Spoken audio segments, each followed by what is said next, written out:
Welcome to today's episode of Place by Mahmood, and our today's guest is an investor, property developer, host of the Nicole Bremner podcast, and also the best-selling author of Breaking It. And she is none other than Nicole Bremner. And so I have got a question to ask. How are you feeling today? Yeah, I'm feeling a bit overwhelmed. I've got a lot going on today. It's a very busy day, but yeah, the sun's shining here in where I am, just outside of London, and it's hard not to feel good on a day like this. Yeah, amazing, amazing. Yeah, it's absolutely right that you're gonna have a busy day. So tell us about how did everything got started. So how did you, like 10 years ago, how did you went from say at home mom to having a portfolio of over millions? Yeah, so how it started is that I worked in banking for many years in investment, and I was just looking for something else. I'd had two children and very quickly back to back, and I couldn't go back into banking because I felt like I was a part-timer. So I was looking for something else to do, and I tried lots of other things, and nothing really worked out for me. And then it was while renovating my own home, I had a third child, and I thought, actually, maybe there's something that is in this. Maybe I can do property full time as a career. And that's really how it started. I did my own home, then I did some other properties, and I kept building from then, just yeah, buying and developing and selling on more and more properties. Yeah, okay, understandable. So how long was it ago? That was 11 years ago that I first started. I bought my first flat that I renovated and sold in 2004. And that flat did incredibly well. But when I first became a professional property developer was in about 2009, 10. Okay, that's really long. Yeah. Yeah. Uh, so like what other career choices that you were thinking about? Like in which directions did you go before becoming a property developer? I tried everything. I lived in New York, so I was teaching knitting classes in New York. I was I tried photography, I tried food blogging, I looked at all sorts of things, just so many different things. And then finally found that I loved property developing and that I seemed to be quite good at it. Yeah, awesome. So like what was the first step, like other than just renovating your home? So like from renovating your home to becoming an actual professional, so what was the first step towards that? The first step was looking at what it meant to be a property developer and looking at the various ways of structuring the company, writing up business plans, making sure that we had all the right legal side in place. Just how were we going to finance them? How were we going to manage them? How were we going to then, what strategy was it going to be? Were we going to keep these properties? Were we going to sell them? And it was just a lot of thinking about the strategy first before even purchasing my first property. Okay, so like after renovating your home, like when was it? So like did you best bought the first home like after you're actually renovating your home after 6 months or a year later? It took quite a while actually to find the right property. I looked for a really long time while my property was being renovated. So yeah, I just looked and looked, and finally I found the right property, and it was already under offer. But I convinced the agent to put my offer forward because the other people had not been progressing very quickly. So he put my offer forward, and the sellers accepted my offer instead of the other one, and that was my first one, and that was in 2000 and when was that? 2011. Okay, awesome. So one thing that you mentioned, like you did things fast compared to the other developers. So do you think that's a competitive advantage? Yeah, I think the only thing I did fast was build up from doing single homes through to developing out, say, 49 flats in Luton and having 6 projects on the go at one time. I think that's the only thing that I did fast. And in hindsight, I probably shouldn't have been that fast. But it did allow me to scale up my portfolio very quickly, which is probably not the best thing to do, actually. But yeah, it did. It allowed me to scale up that portfolio very quickly.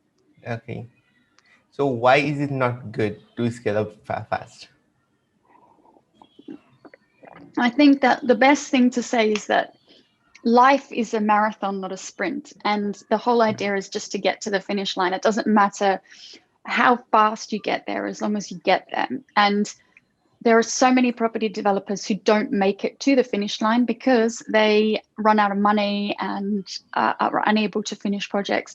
Property developing is incredibly difficult. And I think that something that people believe is that property development is a get rich quick scheme, and it's not that at all. It's incredibly difficult. It takes a lot of time, and you can come unstuck very quickly if you're not careful. So I think that's why you've just got to be really slow and steady with your approach. Absolutely. So like, how did you learn this? So like, was there any situation that you faced through which you learned that it takes long time and it will be like a longer sprint than, sorry, not longer sprint, but a marathon other than just a sprint? Like, was there any turning point in the process?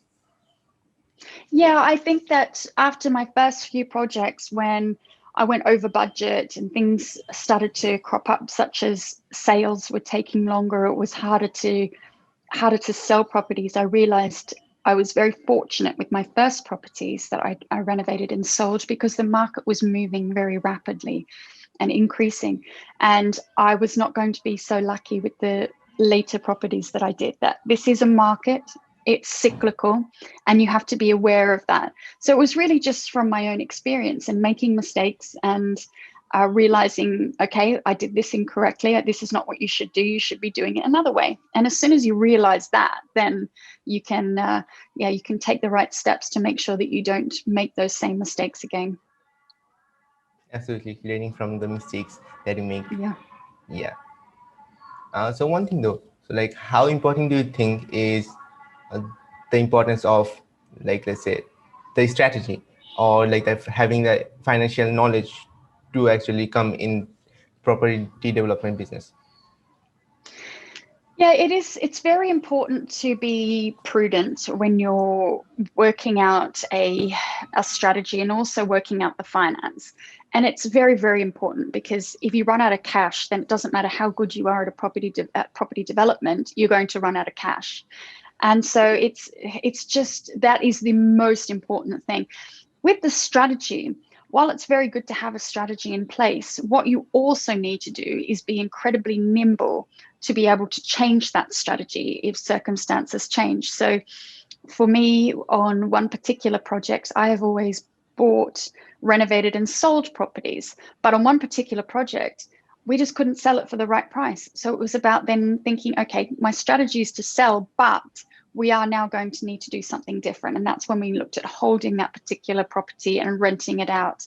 So it's just about being very nimble and adaptive so that if your strategy doesn't work, just to be able to say, okay, let's change this up a bit, let's pivot this, and let's see what will work in these circumstances. Okay, absolutely. So the strategy completely changed from like selling to just renting out. So like it's just like it's completely two different things, right? Absolutely. Yeah. Yeah. So, but let's say someone is just starting out as a property developer. So what she's like, what things that she have to keep in mind? Yeah, there are lots of things to think about. First of all, it's your strategy and how much time you've got to work on this business. Because if you still have another job and you're trying to set this up on the side, then obviously you won't have much time. So you'll need to hire people to be your eyes and ears on the ground. If you've got a lot of time, it might mean that you can be more hands-on with this. So you might want to think about a strategy that involves you being on site all day, every day, and how that will be different. So you've got to look at your own circumstances and your own time. You've got to look at how much cash you have and how much you're able to borrow. And that's ensuring that you keep a nice kitty back, so that if you run out of money, well, hopefully you don't run out of money. So that's why you've got to be really sure about how much things are going to cost, and just be really careful with the professionals that you surround yourself with. It's really good to have experienced people around you, but just make sure that you're covered with very good contracts and agreements in place, so that if the very worst thing happens, if say they pass away or if their situation changes, your situation is not impacted by that. Okay. So as I said, like it's very important to have other experienced professionals to be working with you. So what exactly do you mean by like are they like working for you, or are they like partners or something? You can have both. You can hire them in and you pay them to be your contractors, or you can partner with them. You might be able to find, let's just say you're a builder and you can build and you've got a great team, but you lack the expertise to manage a project from the finance perspective, and from pulling together the right professionals, such as the architect and the quantity surveyor and the monitoring surveyor, and communicating with the bank, that sort of thing. You may not want to do that. So you can then partner with someone who has got those skills, and then you can decide how you want to split the profit at the end. So yeah, you can do either or, and it just depends on your situation and whether you have found someone that you can trust that you can partner with.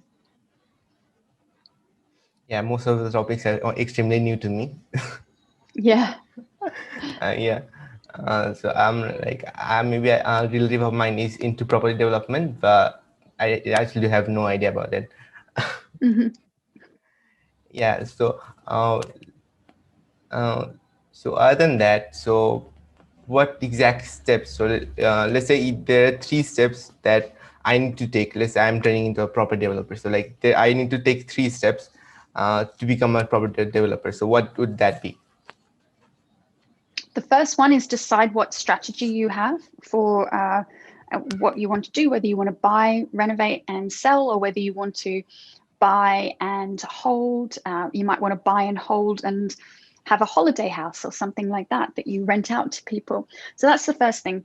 The second thing is have a really realistic look at how much cash and how much funds you've got available for that, and how much you've got access to should you need more money.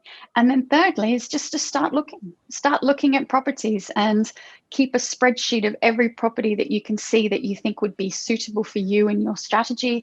Write down everything about it, and just keep track of what's available for sale, what's not available for sale, how much things are selling for, and get to know some of the local estate agents, and really just delve into your local area so that you know it very intimately. Amazing.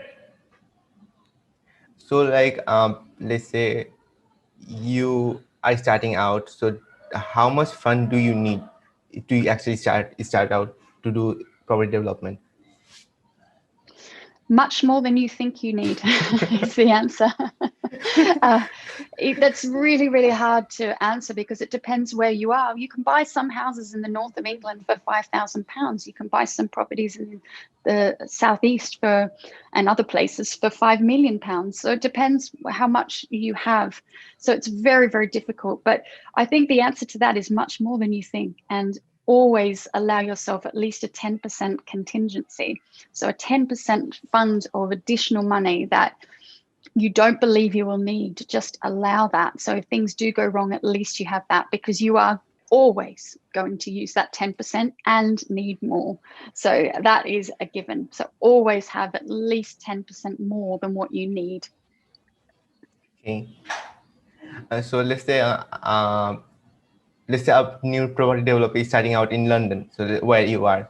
So how much initial fund will he need? Uh, yeah. Well, the average property price in London is, I believe it's well over, I think it's over £500,000 now. So if you think about that, if you're looking at, you'll probably need somewhere around a 25% deposit. So you're looking at quite a lot right up front. So if you're looking at 25% of 500,000, that's what, 250, 125. So you need 125,000, and then you need any money for the works that you might need. So let's just say it needs £75,000 for works. So there's 200,000 already, and then you need a contingency. So you'll need £220,000 just to buy an average property in London. So you're pretty good at maths, and you're so you also have to be pretty good at maths. Mm-hmm. It really helps. Yeah. Uh, yeah. So how can someone, if someone had, let's say, doesn't have funds yet, so or has quite less funds compared to what he needs, so how does he get more fund? Well, there's the banks. You can borrow from the banks, but you do need to have some experience, and you do need to have a great property and things like that. Or you can also go through crowdfunding. Crowdfunding is an option as well that a lot of people are using. So you can take your great property to the market, and the crowd can fund that for you. It's going to be very difficult, though, to do that unless you've got a lot of experience for that. So it is challenging. It really is challenging. And that's why I just think that having a think about what you might want to do, and you may be based in London, but think, okay, well, it's easy for me to drive, say, an hour to work. So an hour from where you live, there might be opportunities within that you can look at investing in. Also, what we're realizing is that we don't have to live in central cities anymore. Lots of people are moving out of cities. So have a think about where you might be able to get a better lifestyle, and look at buying and renovating or renting out in another area. Also, if you are just renting out and you've got someone managing those properties for you, you don't have to be anywhere near them. You can buy properties. If you live in the north, you can buy properties in the south by the seaside and have someone manage those as holiday lets. It all just depends on what your strategy is. Okay. Okay. So I'm very curious to know about like the crowdfunding thing. So like, so how do you go about it? Like, do you have to first purchase that property, or like, let's say you have to give the down payments, and then let's say you go to the market and then ask people, like, how was the process for crowdfunding? You do need to have secured the property first. So that might mean that you've put down a deposit, or you've got an option agreement where you've got the right to buy that property, or you lose the money that you've just put up as an option. So you need to have that secured. Once that's secured, you can then take your proposal to the crowdfunding platform. They will then review that and ensure that it's compliant and meets with regulations. Once that's done, then they will put it out to the market, and you're able to market that to the various crowdfunding platform investors. So which are the crowdfunding platforms that you prefer? Oh, there's Leo Crowd, there's a Crowd with Us, Cogress is another really good one that I've worked with before, and Simple Crowdfunding. There are numerous that I can't think of at the top of my head, but I think all of them are pretty good. So yeah, many opportunities there. Absolutely. Absolutely.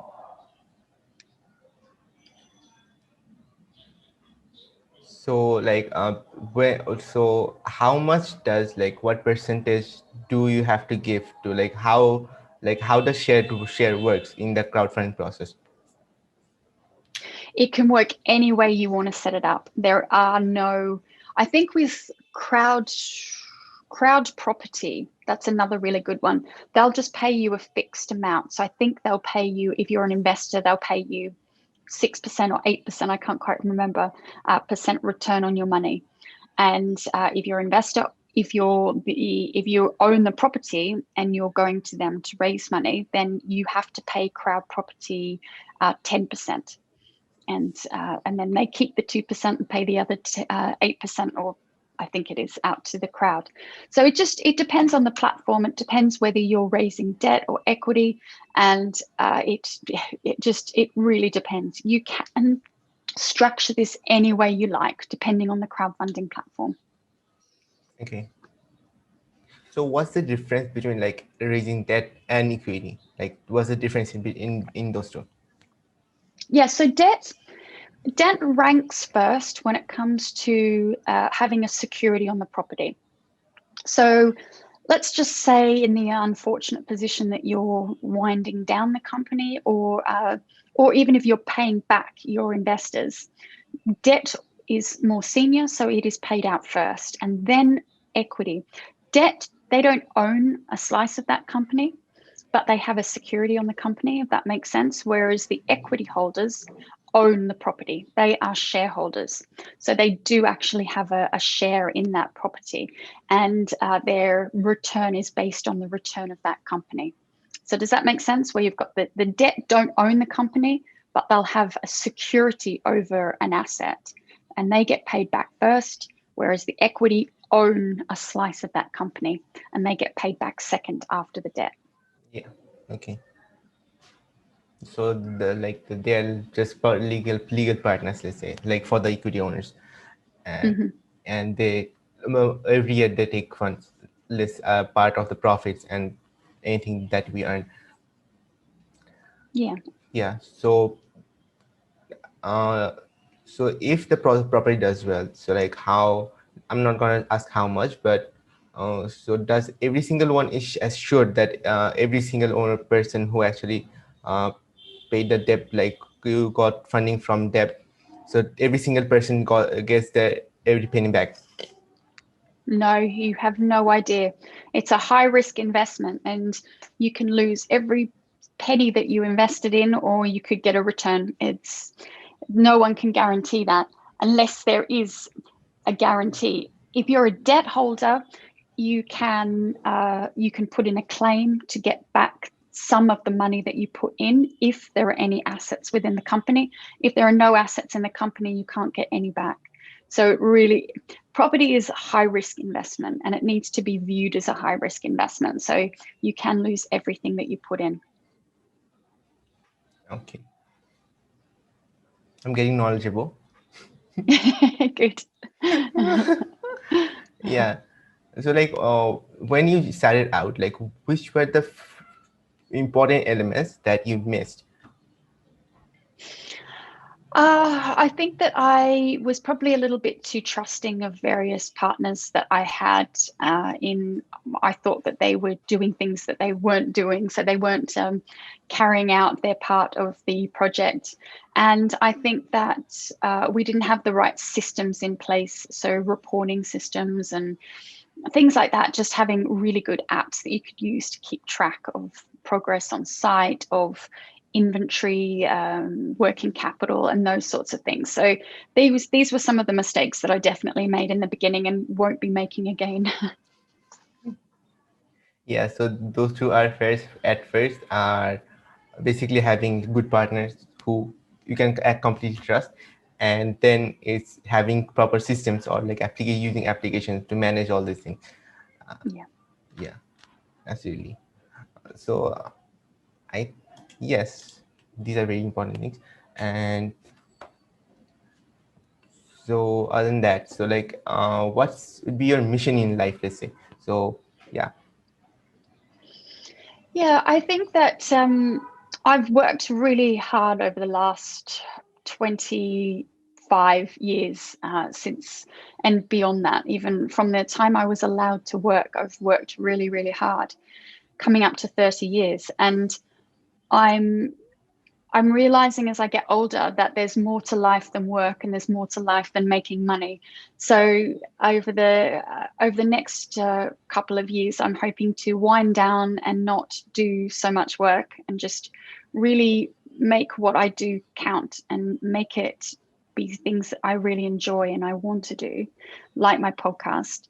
And then apart from that, I want to explore. I want to live a life of exploration. And perhaps my partner Paul has a boat, and we want to spend a lot of time just sailing around on our boat and exploring just the farthest parts of the world, Southeast Asia, and we might go somewhere and decide that we really like it and decide that we can help somewhere within the community, who knows what it might be, and just stay there for a while, allow our children to come and have experiences during their school holidays or after they've finished school as well, where they can really be immersed into societies. And that could be anywhere. It could be in the Scandinavia, it could be in Southeast Asia, it could be in all sorts of places. So it's just a life of exploring now and seeing where we go with that. So yeah, that's my mission over the next few years. Amazing, amazing. So in your profile, you said like there was written like amateur sailor. So when did you start to say sailing? I started when I met my partner 3 years ago, and he took me out, and I'd not really sailed before that. So it was really good to get on a boat and learn how to sail. And his boat's quite big, so it was quite frightening. So yeah, that was when I first started, and now I can kind of do night watches and on my own while he's sleeping with lots of helps of all the instruments and things. But yeah, it's really fun. I really love it, and it's where I feel it's my happy place. It's just being out in the ocean or out in the sea, where there's nothing around, just us bobbing about on the sea, and no phone connection, nothing, just really at peace with the world and with nature. Yeah, so here was is something that I'm very curious about because I'm not sure if saying curious, but I'm very interested about is that uh, most of the people have never uh, done sailoring, or I'm not sure even they will do in their life. And the thing is that it's not about just sailing, but it's about doing something new so that you can understand Mm. that it is good or bad, or is it Yeah, actually like enjoyable or not. So like before if you ever sailed, like you'd have never knew that it is good or bad, or like how does it feel, right? yeah, But yeah. after, No, that's a good point. yeah, absolutely. Mm. Yeah, so it's all about getting new experiences and understanding what we can do in life, right? Hmm. Yeah. So what other experiences do you want to have? Yeah, I think there are not many more physical experience. I don't want to, I don't know, parachute or anything like that. But I loved spending time in Nepal and trekking and hiking around Nepal. So definitely do a lot more traveling on land as well, and perhaps go to some other countries that people don't often go to. I went to Russia about nearly 20 years ago, when not many people went to Russia from outside of Russia. So it was just really nice to be there that long ago. I went to China about 14, 15 years ago. And again, it was just great to see that before too many people had also visited. So yeah, I love just exploring, and I love hiking, I love skiing and snowboarding. And so it's just about doing more of that and more exploring, and yeah, just spending time with friends and family, because that's really what's important. Yeah, absolutely. So let's say you can visit like only three countries, uh, then what would that those three be? Oh, that's tricky. Well, Australia, obviously, because I'm from Australia. So I would have to go back to Australia and see all my family.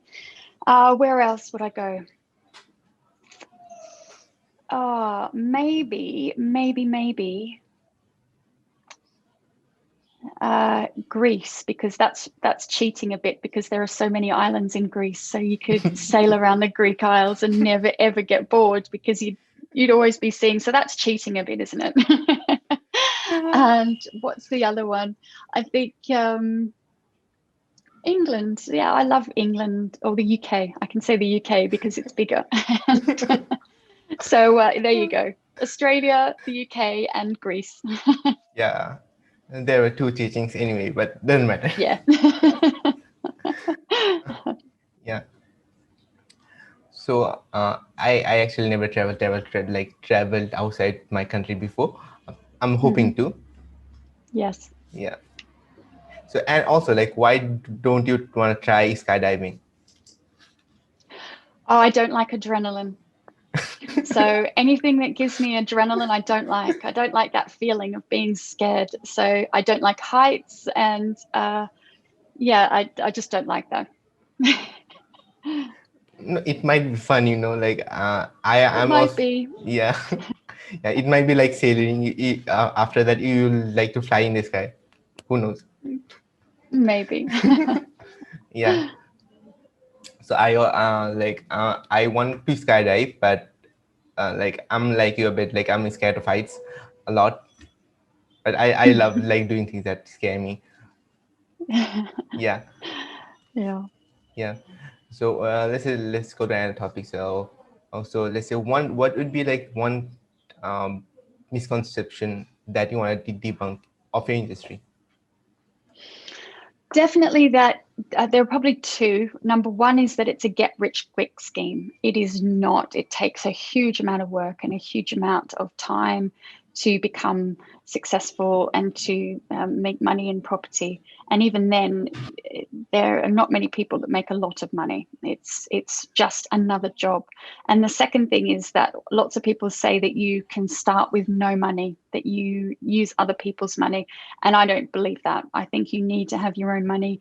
Uh, you just have to have your own money to start. So yeah, they're the two things I'd like to debunk, the misconceptions or the myths within property and property developing and property investing. Yeah. Okay. That's also awesome. So do you think like your like background with like financial industry, or like let's say bank accounting, that as you mentioned, so was it helpful to this profession?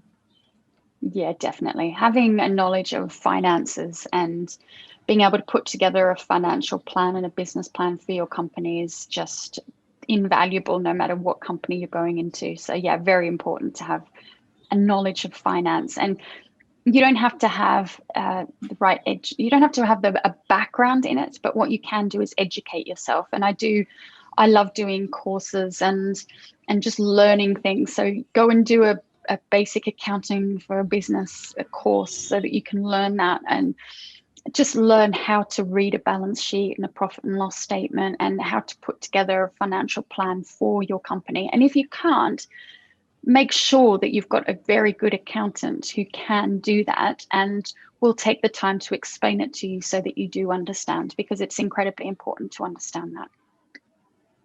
Yeah, okay.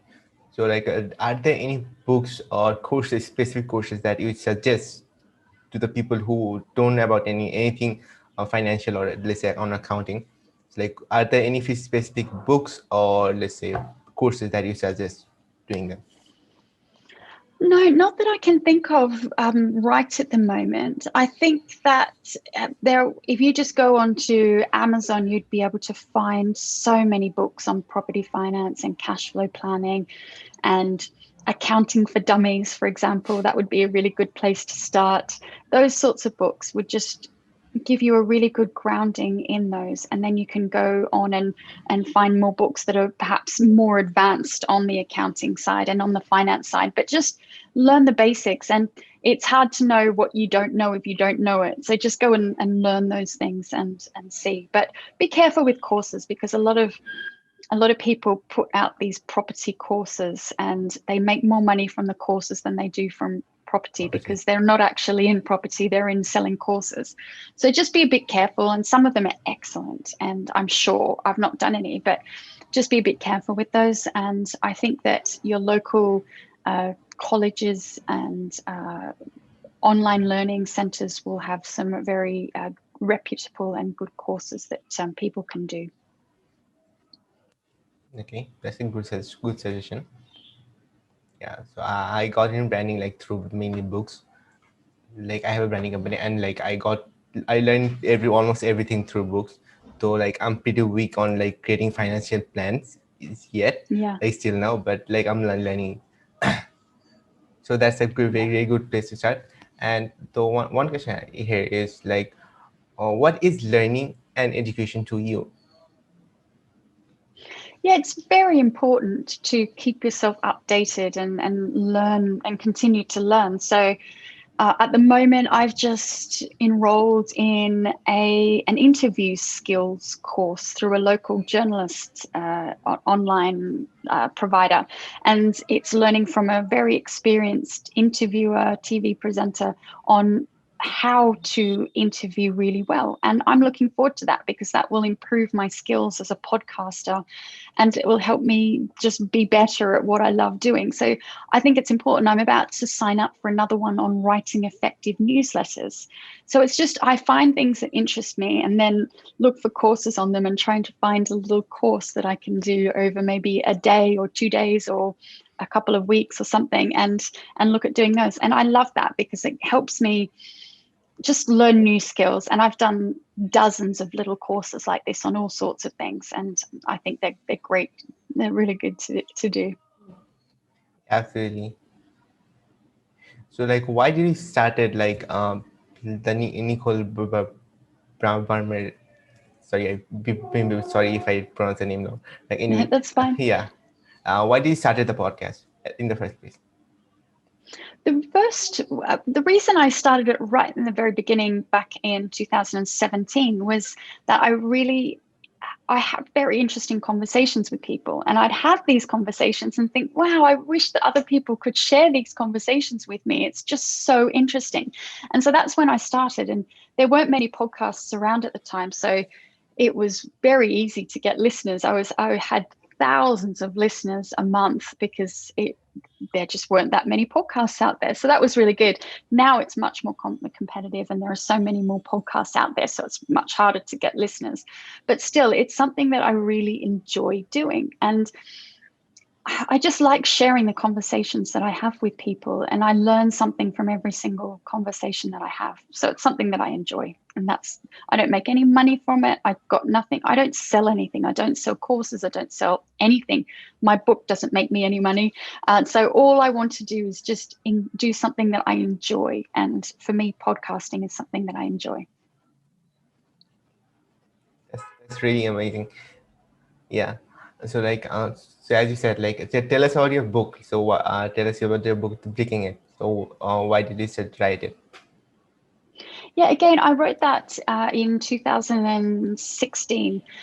And it was at a time where lots of people would invite me to speak at various events. And a lady just came up to me at one of these events and said, you should write your book. It would be really interesting. You've got a good story. And I thought about it for a while and thought, actually, I do want to write a book. And then it became a goal of mine to write a book. And so I did. I wrote that. And it's something that I'm proud of. And not everyone writes a book. I have.